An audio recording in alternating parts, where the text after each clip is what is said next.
அன்பு மலரட்டும், இறையருள் பெருகட்டும்.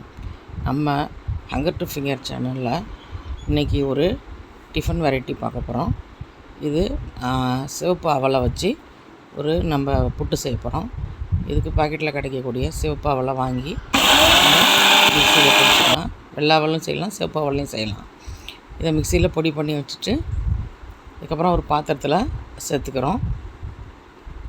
இதில் சத்துக்கள் நிறையா இருக்குது. இந்த அவலில் சிவப்பு அவல், வெள்ளை அவல் எல்லாம் நம்ம பெரியவங்களும் சாப்பிட்லாம், குழந்தைங்களுக்கும் கொடுக்கலாம்.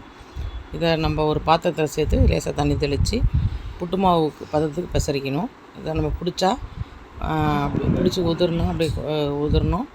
நூல் மாதிரி திரிச்சாலும் இந்த பதம் வரும். இது அதுக்கு பதம். அதுக்கப்புறம் நம்ம பெசரி வச்ச மாவை ஒரு இட்லி துணியில் முட்டை மாதிரி கட்டி அதை நம்ம வழக்கமாக இட்லி வேக வைக்கிற மாதிரி நம்ம இட்லி பாத்திரத்தில் வேக வச்சு ஒரு 10 நிமிஷம் ஆவியில் வேக வச்சு எடுத்துக்கலாம். இதை நம்ம இனிப்போடையும் பரிமாறலாம், இல்லைன்னா கேரளா ஸ்டைலில் கொண்டக்கடலை கறியும் செஞ்சு பரிமாறலாம். நான் இன்றைக்கி இனிப்பு புட்டு தான் செஞ்சுருக்கேன்.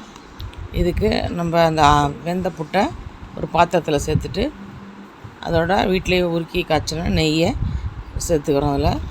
அதுக்கப்புறம் நாட்டு சர்க்கரை தேவையான அளவு சேர்த்துக்கலாம். வெள்ளை சர்க்கரையும் உங்களுக்கு விருப்பப்பட்டால் சேர்த்துக்கலாம். அதுக்கப்புறம் துருவின தேங்காய், கொஞ்சமாக பால் சேர்த்துக்கலாம்.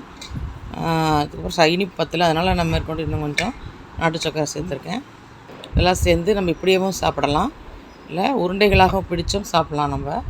இதை நம்ம ஸ்நாக்ஸாக சாப்பிட்லாம், இல்லை பிரேக்ஃபாஸ்ட்டாக சாப்பிட்லாம். ரொம்ப ஹெல்த்தியான டிஷ் இது. ட்ரை பண்ணி பாருங்கள். நம்ம சேனலுக்கு நீங்கள் கொடுத்து வர சப்போர்ட்டுக்கு ரொம்ப நன்றி ஃப்ரெண்ட்ஸ்.